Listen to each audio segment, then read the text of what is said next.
Bueno, buenos días chicos, buenos días doctor. Yo soy Carolina Gibaja y mi compañera es Gaby González y vamos a hablarles sobre los corticosteroides. Bueno, esta es la ruta de aprendizaje que básicamente al final queremos que ustedes sepan cuándo se deben de usar estos corticosteroides y sobre todo los efectos adversos que tienen, ¿no? Dentro de su uso y que hay que ser responsables con las indicaciones que se dan. Bueno, vamos a empezar con el caso clínico de reflexión desde la experiencia. En este caso hemos encontrado un paciente que presenta insuficiencia suprarrenal primaria, que es más conocida como enfermedad de Addison. Y en este caso se presenta como una pigmentación de la piel similar al bronceado. El caso menciona a un varón de 40 años que acude a consulta de dermatología por pigmentación cutánea asintomática y lentamente progresiva en 3 años de evolución. Se asoció con fatiga, pérdida de peso y sin antecedentes de exposición excesiva al sol. Como trabajador de interiores, no tenía quejas de fotosensibilidad, problemas gastrointestinales, dolor de cabeza, mareos, ataques de síncope o antojo de sal, y no tomaba ningún medicamento. Tenía antecedentes familiares de una afección similar, ya que su hermano le diagnosticaron síndrome de Smith. Y bueno, el examen de la piel reveló manchas hiperpigmentadas difusas y no escamosas en la cara, el dorso de las manos y las palmas, como se puede ver en las imágenes. Y los resultados de laboratorio mostraron que la hemoglobina, enzimas hepáticas, sodio, potasio, cloruro, urea y creatinina estaban dentro de los niveles normales, pero los niveles séricos de cortisol y hormona adenocorticotrópica, que es ACTH, en la mañana fueron de 1, es en el caso de cortisol, 1 microgramo por decilitro, lo cual fue muy bajo ya que los niveles normales en este artículo son de 5 a 19.4, y en el caso de la ACTH fueron 200 y fue muy alto. Y no se pudo detectar ninguna masa suprarrenal de tamaño considerable mediante la tomografía computarizada de glándulas suprarrenales. Y bueno, con base a estos hallazgos clínicos y el laboratorio se realizó el diagnóstico de insuficiencia suprarrenal primaria o enfermedad de Addison. Y acá hemos planteado 3 preguntas. La primera, ¿por qué el paciente presenta estas manchas hiperpigmentadas? La segunda, ¿qué efectos secundarios comunes pueden ocurrir con el uso prolongado de corticosteroides en pacientes con enfermedad de Addison? Y la última, ¿qué otras patologías conoces en donde se utilice estos corticosteroides como tratamiento? Bueno, esas preguntas las vamos a responder al final y también tenemos un cajón. ¿Hay premio? ¿Y el premio? ¿Cuál es? Que vaya 20%. Bueno,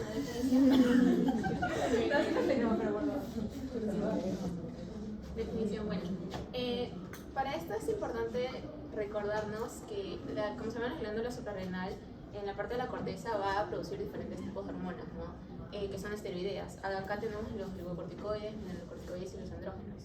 De estos, los glucocorticoides y los mineralocorticoides son considerados corticosteroides, pero principalmente los glucocorticoides, ya que este tiene un papel que es antiinflamatorio e inmunosupresor, ya que después se va a explicar a más detalle, pero tiene un papel importante en la inhibición de esta conversión de los lípidos que se encuentran en la bicapa lipídica, que se convierte en ácido araquidónico. Bueno, acá tenemos la clasificación. Bueno, podemos tener una clasificación según el tiempo de vida.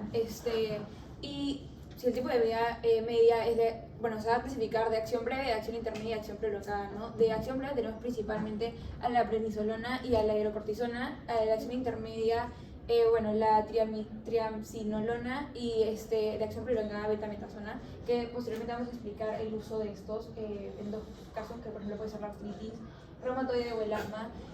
Y bueno, acá tenemos según la magnitud de sus efectos y de los RAMS, que va a ser de primera generación, segunda generación y tercera generación, y esto básicamente se debe a la estructura bioquímica que tienen los corticosteroides. Bueno, ahora hablando sobre la importancia del tema, primero tenemos datos estadísticos. Bueno, este es del 2024, donde se ha hecho como un análisis a lo largo del tiempo y lo que se espera para los próximos años, ¿no? Entonces, por ejemplo, en el 2021 se obtuvo que, era aproximadamente más de $3 millones lo que se usaba de los corticosteroides, ¿no? O sea, era un uso bastante alto. Y esto se debe a la pandemia. En la pandemia, al inicio estaban contraindicados los corticosteroides, pero con el tiempo se fue aplicando más, ¿no? El uso era mayor. Y se espera que para el 2028 haya subido aún más el consumo de estos, ¿no? Acá tenemos otro gráfico donde, bueno, muestran cómo antes de la pandemia y después de la pandemia hubo un mayor uso de estos fármacos. Y acá tenemos un paper que es también una revisión sobre el tiempo de COVID y se estimaba que había más consumo en hombres y la edad media era de 68 años, ¿no? Bueno, y acá tenemos un poco de sus efectos adversos. Los corticosteroides tienen bastantes efectos adversos y es por eso importante controlar su uso, ¿no? Uno de los efectos adversos es la osteoporosis y acá tenemos un gráfico en el que, bueno, se puede ver que si bien puedes tener corticosteroides endógenos que van a tener diferentes efectos en el cuerpo normales, también puede ser los exógenos, ¿no? Dentro de un tratamiento como es la enfermedad de Addison o el asma, la artritis reumatoide o enfermedades que te pueden suprimir o dentro de la inflamación, ¿no? Y acá es importante porque va a haber esta relación donde va a haber un aumento de los osteoclastos y una disminución en la proliferación de los osteoblastos. Entonces, al haber este desequilibrio, no va por compensarse y va a haber una mayor como disminución de la densidad ósea y la proliferación de los osteoblastos es menor. Entonces, al final, el paciente está en un desequilibrio y puede haber una osteoporosis, ¿no? Esto pasa con los glucocorticoides exógenos y también tiene efectos a nivel de los vasos sanguíneos, ya que también actúa a nivel del factor de crecimiento del endotelio, y esto va a afectar también las plaquetas y por lo tanto pueden haber problemas dentro de los vasos sanguíneos y es por eso el monitoreo que se debe hacer. Y también es importante recalcar que las dosis tienen que ser lo más bajas que se pueda. Por ejemplo, en el asma lo vamos a explicar un poquito más profundo, pero sí es importante tener eso en cuenta, ¿no? Ahora vamos a hablar sobre las bases fisiológicas de los corticosteroides. Es importante recordar otra vez que, como sabemos, los corticosteroides, que principalmente tenemos a los glucocorticoides y los mineralocorticoides, estos derivan del colesterol. En la corteza suprarrenal vamos a ver que las células van a tener bastantes receptores de LDL que están circulando, ¿no? Entonces, básicamente lo que va a pasar es que este colesterol se va a unir al receptor y va a haber una catalización por medio del colesterol ester hidrolasa que va a permitir que este colesterol libre pase a gotas pequeñas de lípidos y de ahí pasa toda esta conversión que vemos que está estimulada a través del eje, que ahorita lo voy a explicar. Y bueno, está estimulada por la hormona ACTH, que gracias a la enzima colesterol desmalasa, que es una enzima que forma parte del citocromo P450, hay esta conversión a tremenolona y ya de acá vemos que esto sigue hasta que tengamos cortisol y aldosterona, siendo las enzimas más importantes el 17-alfa hidrolasa y el 21-beta hidrolasa. Y bueno, con respecto al eje hipotálamo, hipófisis, glándula suprarrenal, esto inicia en el hipotálamo, en las neuronas del núcleo paraventricular, que estas van a estimular la síntesis o la producción de la hormona CRH, que es hormona estimulante de corticotropina. Y bueno, esto va a llegar a las células que se encuentran en la hipófisis, a su receptor, que es el CRHR1, que está unido a proteína GS. Entonces, esto al unirse va a activar esta proteína y, como sabemos, ¿no?, toda la cascada activará a la diatoxiclasa, pasa el ATP-AMP cíclico, activa la proteína quinasa A y esto va a activar la apertura de canales de calcio para que haya más calcio a nivel intracelular y esto ayude a que haya una exocitosis de la ACTH que ya ha sido preformada. Y aquí es importante también conocer y recordar que la ACTH, como sabemos, viene de su precursor, que es una prehormona que se llama la propiomelanocortina, que esta a su vez es un precursor de otras hormonas, siendo una de las más importantes la MSH, que es una hormona estimulante de melanocitos. Y esto ya después pasa esta hormona viene a la corteza suprarrenal, donde aquí también como mencioné, hay un montón de receptores que, bueno, también está unido a proteína GS, ¿no? Entonces va a pasar lo mismo que mencioné, va a activar a la diatoxiclasa, ATP-AMP cíclico, y esto va a tener diversos efectos. Dos de los más importantes es que esto va a ayudar a la fosforilación de una enzima que es la que mencioné, que es el colesterol ester hidrolasa, que básicamente lo que hace es que este colesterol libre se convierta o pase a pequeñas gotas de lípidos, ¿no? Y esto vuelva a todo este ciclo de aquí que les mencioné, entonces estimula que haya más cortisol o que haya, ¿no? Que eso es lo normal, con lo que debería de haber en una persona. Y a su vez, esta acción también ayuda a que se siga sintetizando más enzimas que forman parte de la familia del citocromo P50, como mencioné, que es una de las más importantes, el colesterol de molasa.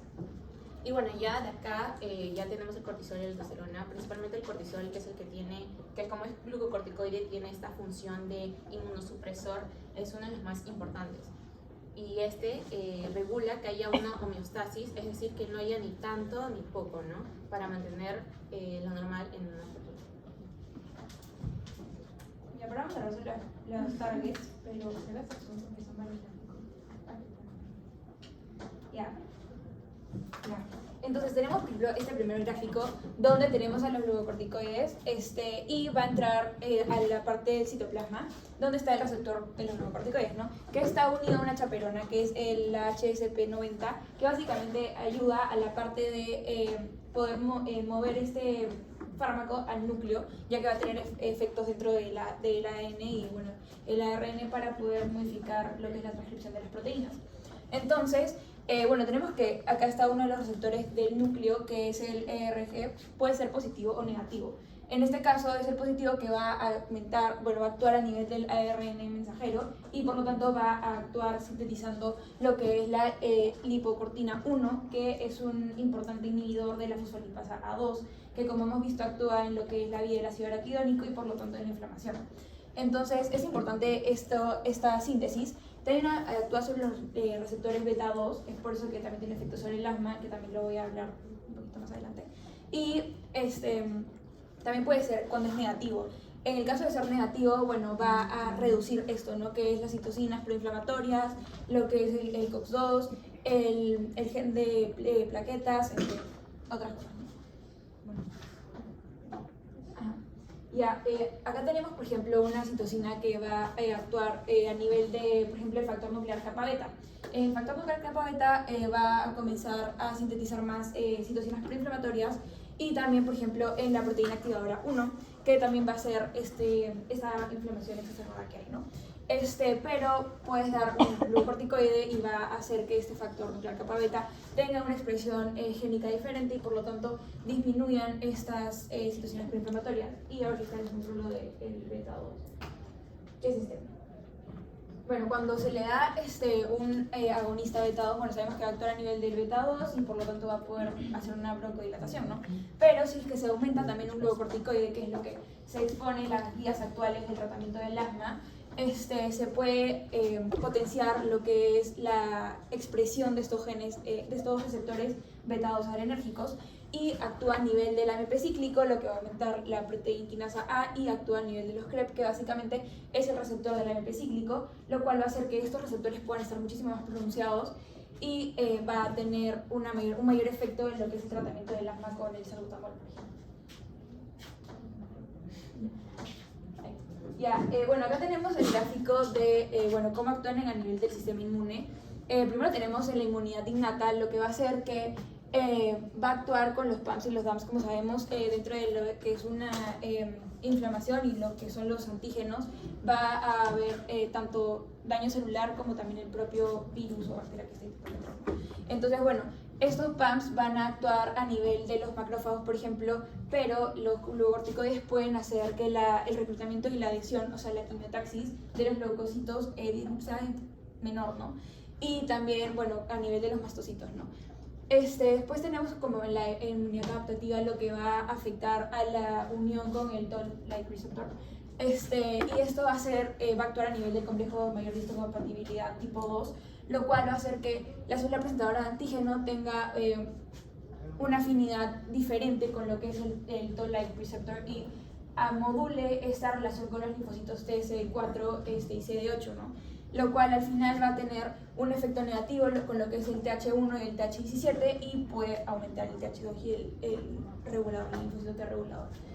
Y lo que es en la parte antitumoral, bueno, tenemos que también va a actuar a nivel de los CD8, como les estaba explicando, y bueno, también actúa como el receptor de muerte programada, lo cual estimula esta apoptosis de las células del sistema inmune y por lo tanto va a poder disminuir todo lo que es la quimiotaxis y la inflamación que está en el sistema, ¿no? Y bueno, para finalizar, tenemos acá la parte del ácido araquidónico, que bueno, como ya hemos hablado hoy día un poco de eso, pero bueno, los corticosteroides van a actuar más arriba de lo que son los AINES, ¿no? Actúan a nivel de la fosfolipasa A2 y por lo tanto van a poder modular lo que es el ácido araquidónico. Y dentro de eso también es importante resaltar que, como les había mencionado un poquito más arriba, en lo que es este gráfico de acá, ya, en este gráfico, al unirse el glucocorticoide con el receptor y esta chaperona va a hacer que entre al núcleo, y en el núcleo con este receptor positivo va a hacer que este ARN mensajero pueda secretar lipocortina 1 y esta lipocortina 1 va a actuar a nivel de la fosfolipasa A2, ¿no? Y ahí es cuando también se modula la parte inflamatoria a nivel del ácido araquidónico. Y esto entra en cajuta.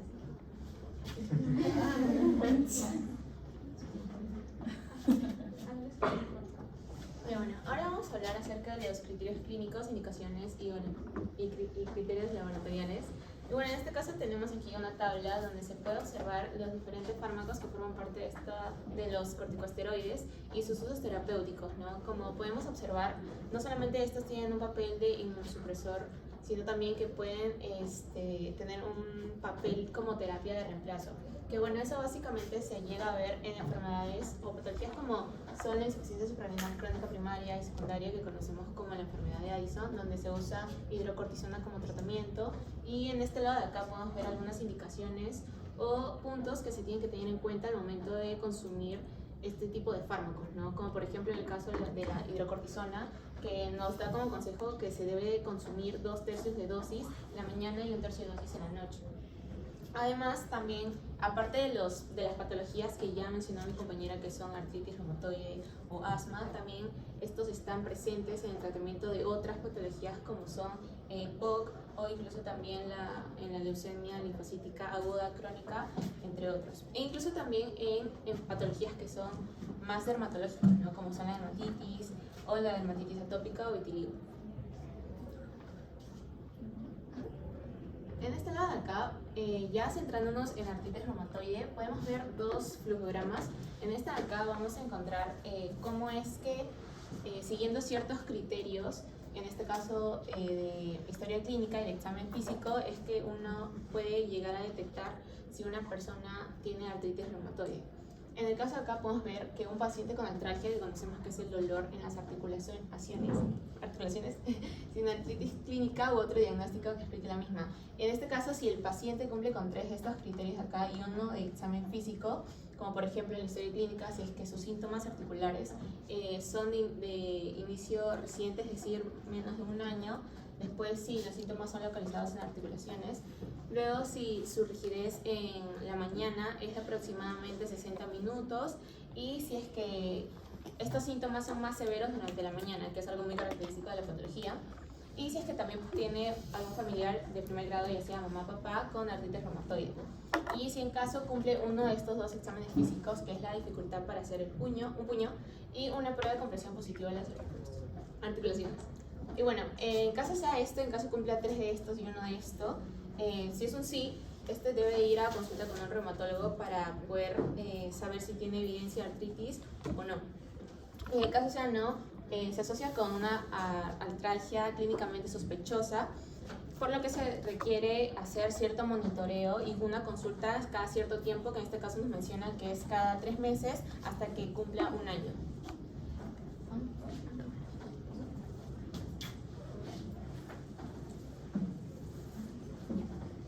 Y aquí ya tenemos a un paciente con artritis y un paciente con artralgia clínicamente sospechosa, en donde se evalúa la clínica y más también los resultados del laboratorio para determinar la causa de la artritis. Y también, en caso sea de origen reumatológico, el reumatólogo sigue ciertos criterios que ya están determinados. Por ejemplo, si cumple 3 de estos criterios, es artritis reumatoide, ¿no? Pero para saber exactamente si su inicio ya es establecido o temprano, se tiene que saber cuándo fue el inicio de los síntomas. Después, si el resultado es incierto, se recomienda hacer una ecografía articular para poder determinar si se cumple o si no se cumple, o sea, si es que tiene artritis reumatoide o no, y en caso tenga, también de igual manera si es temprano o ya establecida dependiendo del tiempo que tienen los síntomas. Y en el caso no cumple con ninguno de estos criterios, se sospecha tres cosas. Una, que la artritis se resuelve de manera espontánea, otra que se debe a otro tipo de artritis autoinmunes y otra donde se debe a una artritis indiferenciada.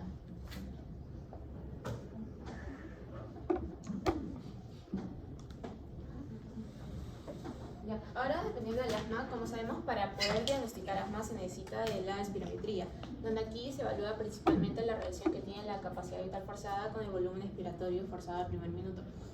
Y bueno, en este caso, si la persona presenta esta relación baja, se necesita observar ahora la capacidad vital forzada. Si está baja, es un posible trastorno mixto, obstructivo o restrictivo. Si no es baja, es una posible obstrucción simple del flujo de aire. Y en caso la persona no tenga esta relación baja, se vuelve a preguntar y se vuelve a observar la capacidad vital forzada. Si en caso está baja, es posible una restricción a patrón en específico, y en caso todo salga normal, pues es una espirometría normal. Y bueno, acá podemos ver dos tablas que es más o menos dependiendo del puntaje que éste reciba para saber clasificar los síntomas del paciente, si es leve, moderado, severo. Y bueno, de esta manera, esta tabla de acá es como una opción extra porque la puntuación que se usa más es la puntuación Z, pero en caso no esté disponible se usa esta de acá que ya tiene leve, moderado, severo y muy severo. Ya. Y ahora para hablar sobre la enfermedad de Addison, en la tabla de acá se puede observar los principales signos y síntomas, donde se puede ver que básicamente la persona siente más fatiga y se siente más cansancio. Después siente más náuseas, vómitos, constipación y dolor abdominal. ¿Puedes poner esto acá? Ya. Y en este flujograma de acá se puede observar cómo es que se diagnostica a un paciente con enfermedad de Addison. En este caso se debe observar el nivel de cortisol sérico, que es en la mañana, es decir, más o menos de 6 a 9 de la mañana. Dependiendo de si es, en este caso de acá, ya tiene como un criterio de valores ya establecido, o sea, de valores normales. Si es menos de 3 microgramos por decilitro, es una posible insuficiencia suprarrenal. En caso el cortisol sérico sea más de 3 pero menos de 18, se necesita otro tipo de mediciones, ya que es algo indeterminado, como por ejemplo acá el cortisol sérico basal, y volver a repetir el cortisol sérico a los 30 y 60 minutos después de la inyección. Y bueno, la pregunta acá es ¿cuál es el pico del cortisol? Que está dependiendo de lo que se le administra al paciente, que también tiene unos tres resultados. Dependiendo si es menor de 14, es una posible insuficiencia suprarrenal. Si es entre 14 y 18, los resultados de la prueba deben interpretarse junto con su sintomatología. Y bueno, también se le administra un tipo de ensayo que es para medir su nivel de cortisol otra vez. Y si este ensayo es más específico, normalmente el ensayo utilizado para medir el cortisol es más específico. Si es en caso un sí, es una posible insuficiencia suprarrenal. Si es un no, sigue siendo una posible insuficiencia suprarrenal. Y si es desconocido este tipo de ensayo, se obtiene un DEAS, que es el deshidroepiandrosterona, y si en este caso es baja, es una posible insuficiencia suprarrenal, y si no, es poco probable que este paciente tenga. Y ya si el cortisol es mayor a 18, es que todo está normal. Y en el caso de acá podemos ver los signos y síntomas que son más conocidos. En el caso de la enfermedad de Addison, donde podemos ver que se presenta la hiperpotasemia, luego la hiperpigmentación de la piel, la hipotensión postural y la ansia de sal. Y bueno, ahora vamos a hablar sobre las líneas farmacológicas.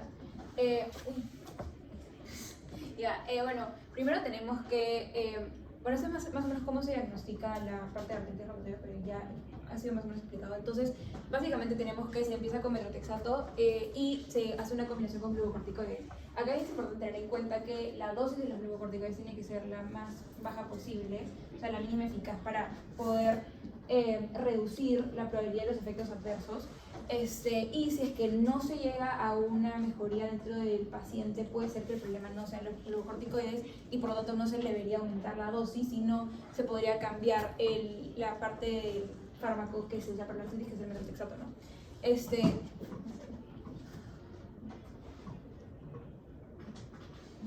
Entonces acá van a actuar los glucocorticoides ya pueden actuar como una transcripción o una transactivación.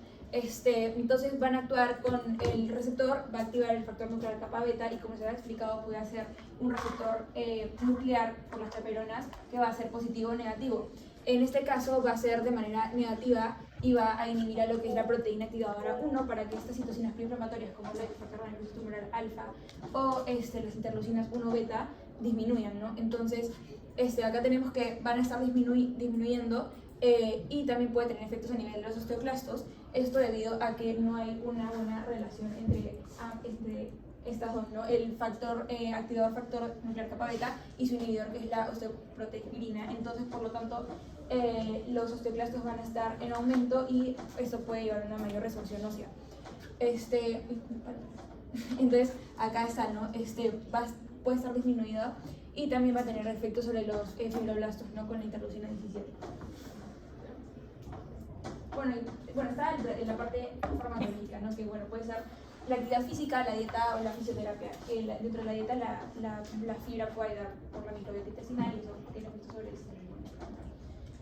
Después tenemos la parte del asma. Bueno, esto es lo que dice la guía, pero para no profundizar tanto en lo que es los betados adrenérgicos, se les recomienda dar un glucocorticoide ya que como había explicado puede aumentar lo que es la expresión de estos receptores betados adrenérgicos y por lo tanto su efecto, ¿no? Dentro de estos los que más se usa es la desametasona, y va a ser de manera inhalatoria, ¿no? Entonces tenemos que va a poder entrar el corticosteroide por acá y va a actuar a nivel del receptor negativo, justamente para que esas citocinas preinflamatorias dentro del asma que se activa la vía del TH2 sea mucho menor y no exista esta expresión inflamatoria exacerbada, ¿no?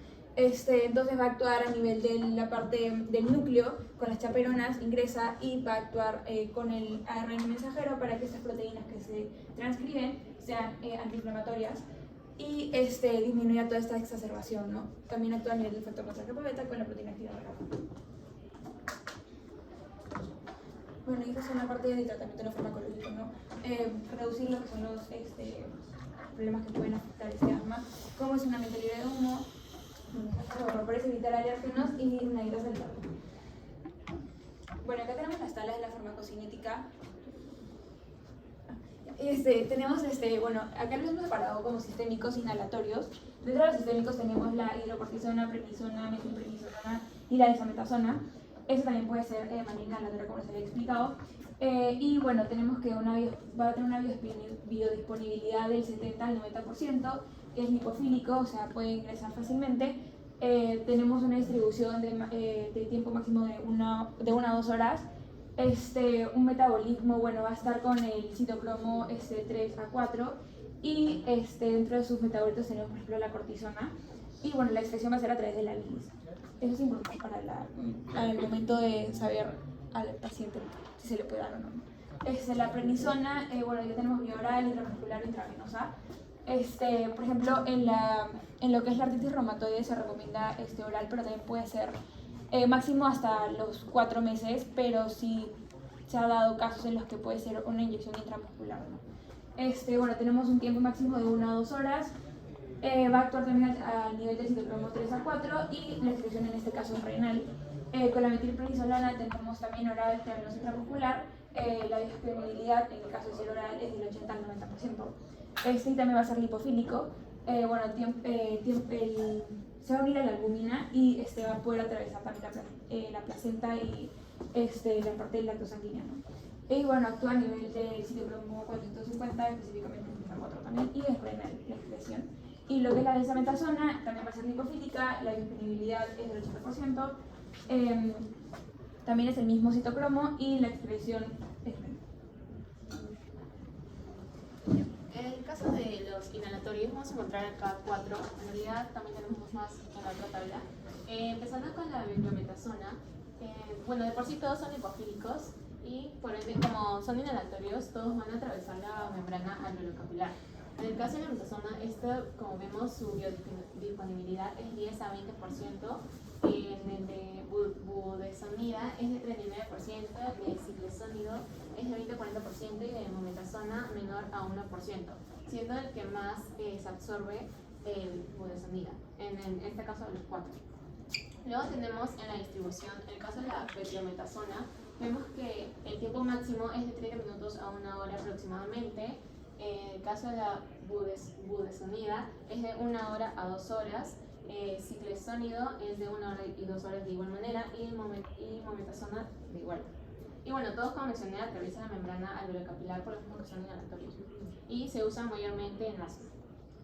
En el caso del metabolismo, en la beclometasona vemos que su metabolismo depende más de las enzimas esterasas que del citocromo P3A4, pero de por sí estos van a pasar, bueno, su metabolismo es hepático, ¿no? De todos, entonces de por sí estos van a tener su primera fase gracias a esta enzima que es el citocromo 3A4 y en su fase 2 vemos a la UGT. De igual manera sería con la budesonida, el ciclesónido y la mometasona, que también tiene como fase 1 al citocromo P450, el 3A4, y en la fase 2 al UGT. A diferencia de la ciclesónido, que aparte que tiene la UGT, en la fase 2 también tiene sulfotransferasas. Y la mometasona también. Y bueno, en el caso de la excreción, vemos que la beclometasona es principalmente por bilis y su tiempo medio es de 3 a 5 horas. De la budesonida es orina y su tiempo medio es de 2 a 5 horas.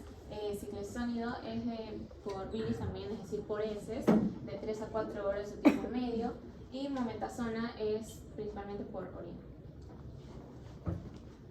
Bueno, acá también tenemos dos fármacos inhalatorios, pero estos no se usan tanto como les había explicado, era más la dexametasona, pero tenemos a la fluticasona, que va a ser la vía inhalatoria, la disponibilidad es de 3.9 y también es lipofílico, y el acetónido de triamcinolona, que también lo mismo, pero la disponibilidad es de 25 al 60%, ¿no?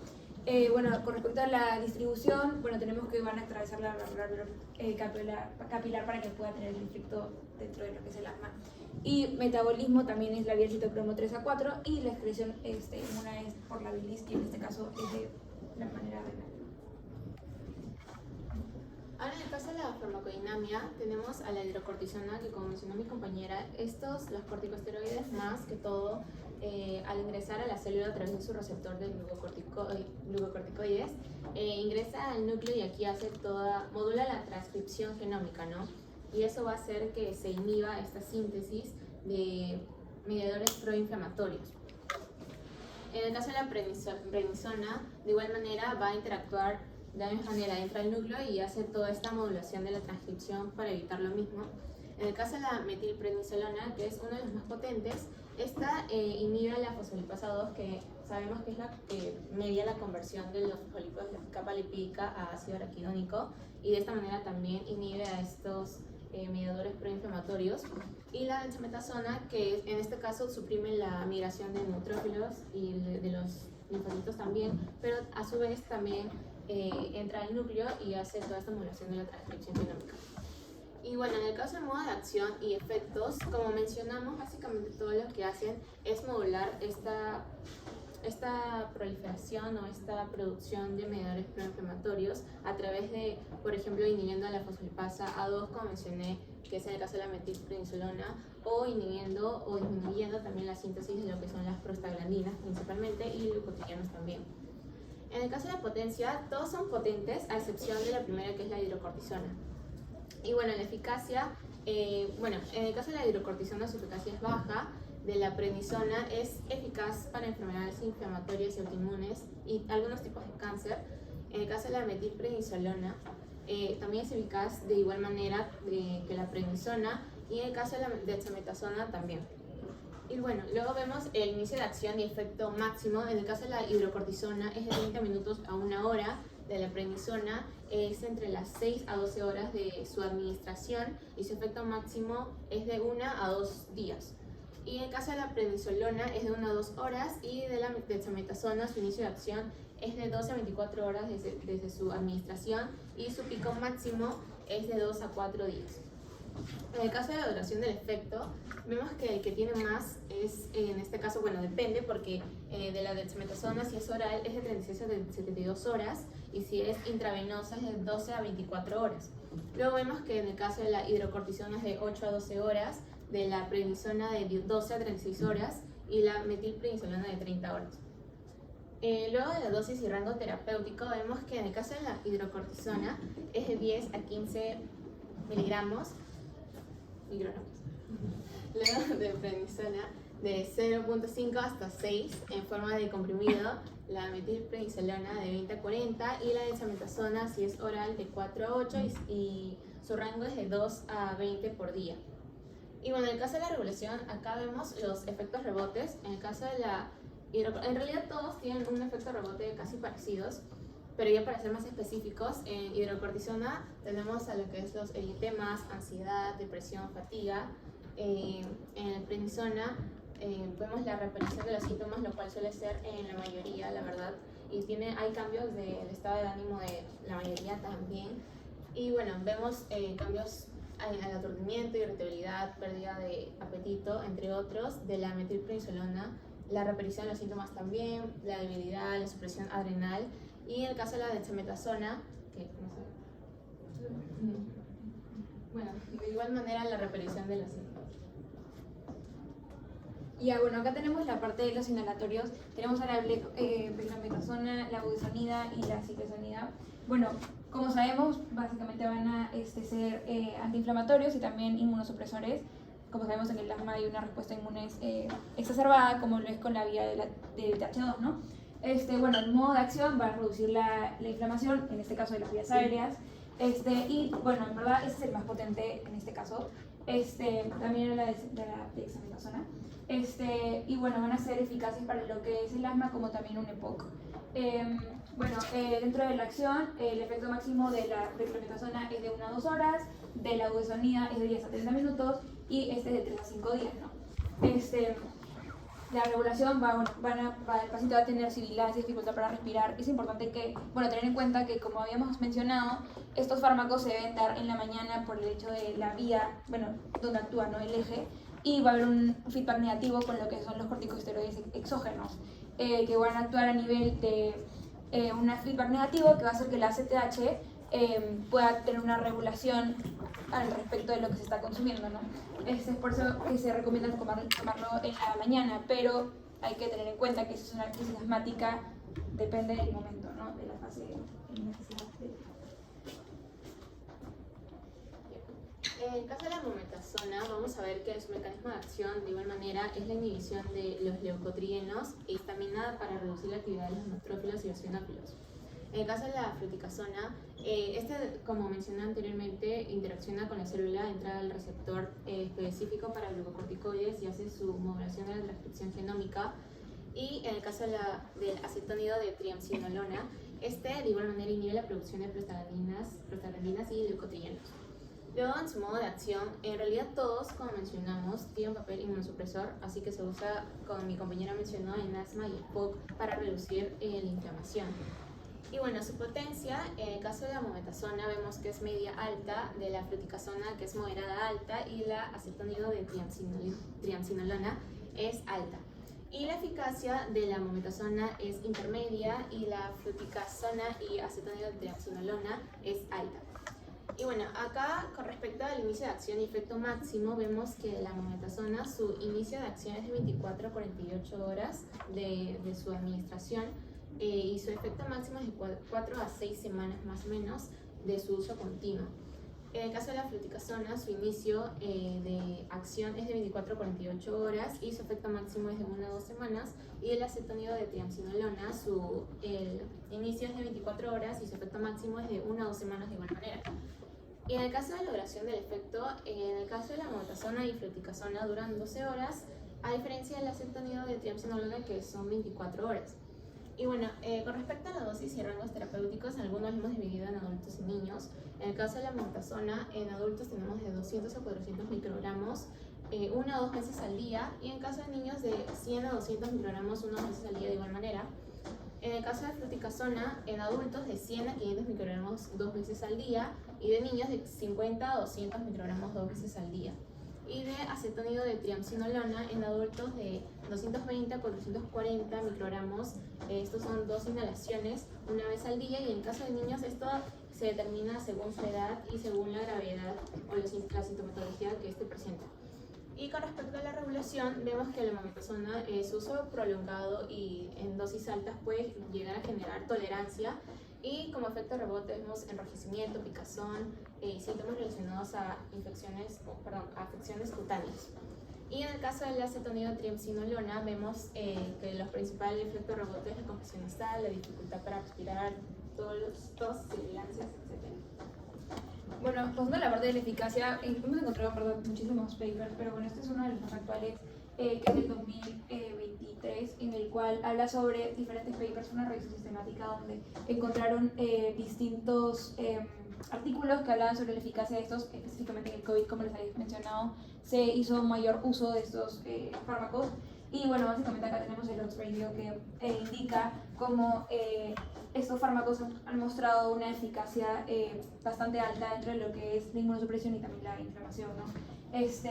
Pero que se debe tener en cuenta lo que son los efectos adversos, y en esta tabla hacía una comparación de lo que cada fármaco y sus aplicaciones, ¿no? Como se los hemos ido comentando a lo largo de la explicación, y cómo estos fármacos han ido aumentando su prevalencia del consumo a lo largo de los años. En el caso de la seguridad, vemos que la mayoría de estos, como RAMS, va a tener que puede llegar a aumentar los niveles de glucosa. Asimismo, en el caso de la prednisona vemos signos de hiperactividad de adrenal, como se puede observar en el síndrome de Cushing, por ejemplo. Luego la hiperglicemia, polifagia, linfopenia o incluso osteoporosis, como mi compañera explicó el por qué se da exactamente. Luego vemos la metilprednisolona, que de igual manera se observa un aumento de la glucosa en sangre, aumento de peso, la diabetes debido a estos esteroides y leucocitosis. En el caso de dexametasona, de igual manera vemos un aumento de glucosa en sangre, leucocitosis, linfopenia, la supresión adrenal, glaucoma, entre otros. Y budesonida, vemos un aumento de la presión, la retención de sodio con edema, el acné, la menorrea, entre otros. Con respecto a las contraindicaciones o precauciones, vemos que la prednisona llega a tener más, o sea, dentro de sus advertencias tiene en caso de infecciones fúngicas sistemáticas o incluso también la malaria cerebral. Luego también se tiene que tener mucho cuidado con respecto a la administración de vacunas que son atenuadas o vivas. Y en el caso de la metilprednisolona vemos una degeneración ósea, ya que puede causar osteoporosis. Luego también en caso de úlceras gástricas o duodenales y poliomielitis. En el caso de la dexametasona vemos en el caso de hipersensibilidad, luego infecciones sistémicas o infecciones bacterianas, y en el caso de vacunación con vacunas vivas. Y en el caso de budesonida vemos la hipersensibilidad y cirrosis hepática. Luego, con respecto a embarazo o lactancia, vemos que en el caso de la prednisona es importante consumirlo en caso sea muy necesario, pero si se puede evitar mejor. En el caso de la metilprednisolona, de igual manera como atraviesa la barrera placentaria, es importante tener, consumirlo en caso de igual manera sea necesario, al igual que la prednisona. En el caso de la dexametasona, este es excretado por leche materna, ya que también, como sabemos, atraviesa la barrera placentaria. Y bueno, se desconoce si la dexametasona produce algún daño en el niño amamantando la leche materna. Y en el caso de la budesonida, este debe evitarse en embarazadas, salvo sea indispensable. Y bueno, con respecto a las interacciones, vemos que la prednisona aumenta el efecto de relajantes musculares y su eficacia está aumentada por anticonceptivos orales y estrógenos.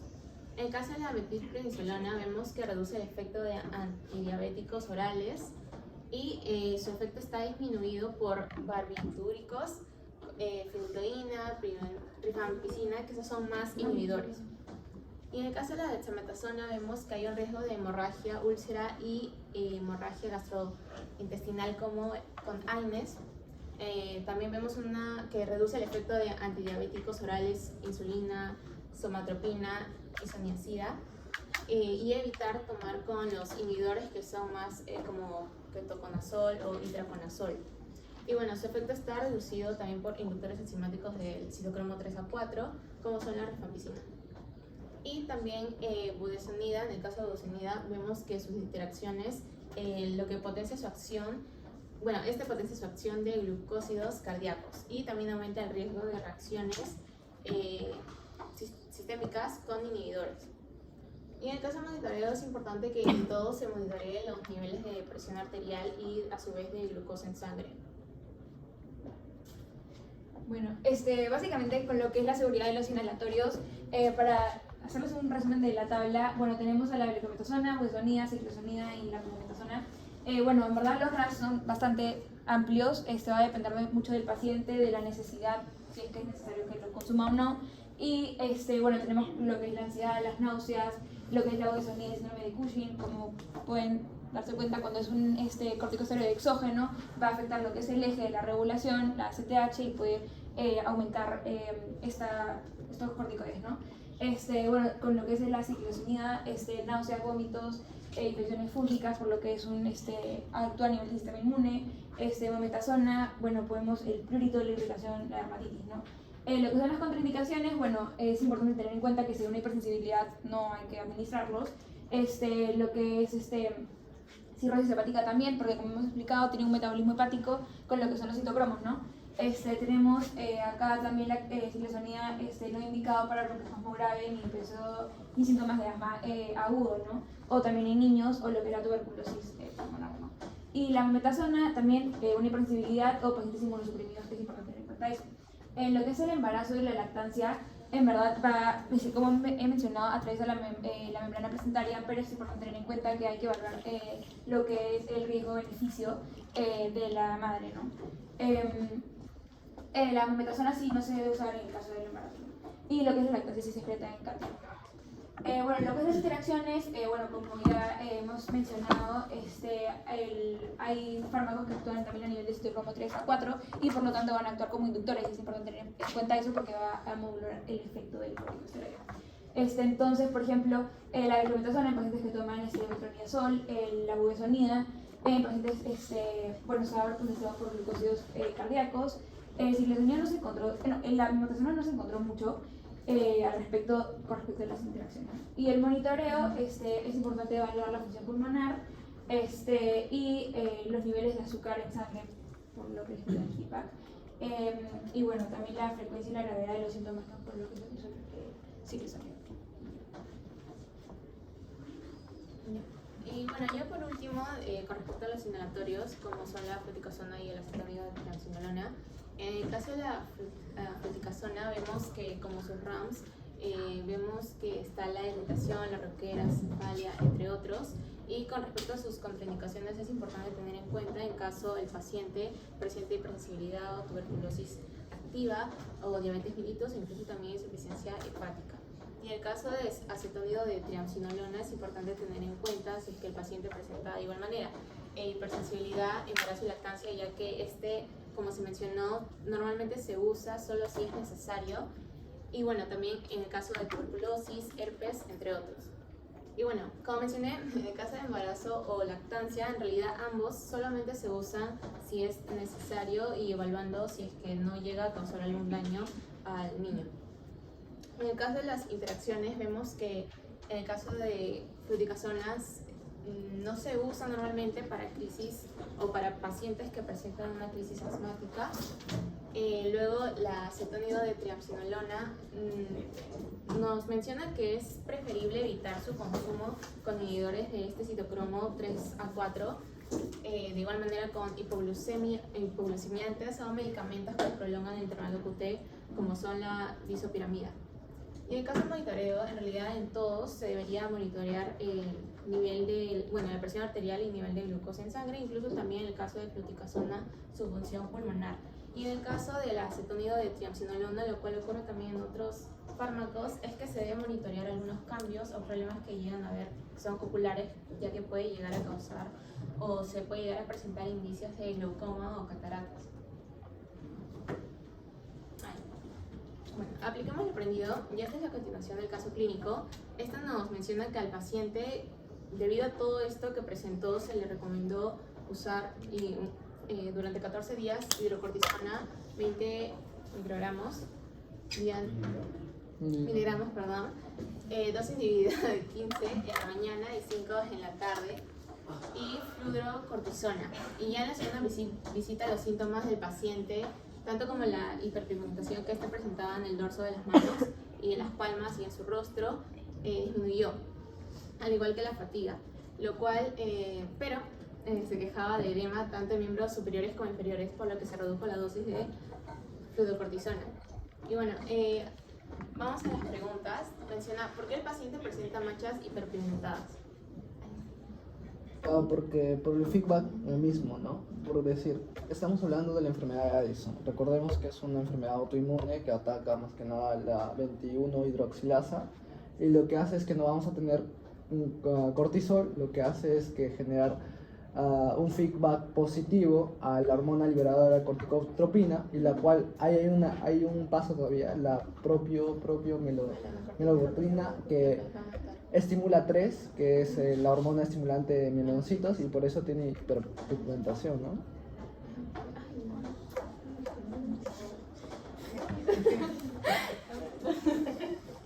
Ya, bueno, también, ¿qué efectos secundarios comunes pueden ocurrir en los corticosteroides pacientes con enfermedades? Que genera un feedback negativo. Que genera un feedback negativo y empieza a ya no haber crisis de ACTH. Y bueno, ¿por qué también creen que se quejaba de edema tanto en miembros superiores como en miembros inferiores? ¿Por qué creen que se quejaba de edema tanto en miembros superiores como en miembros inferiores?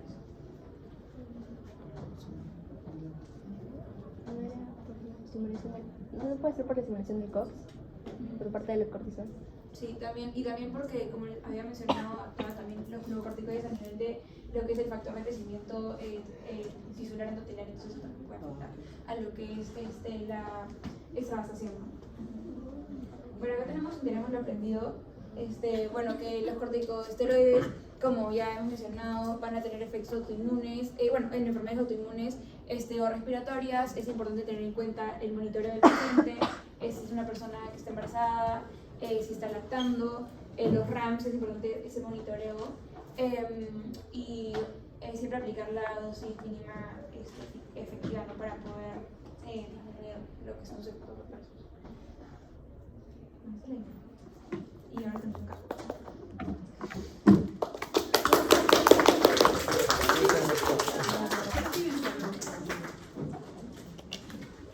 Somos en el fútbol.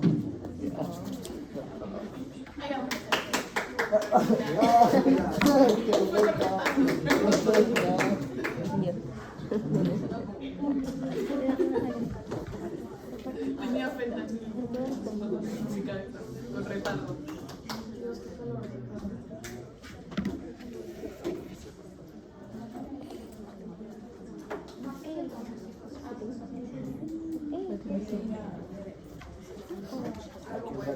Ay, no, a ver.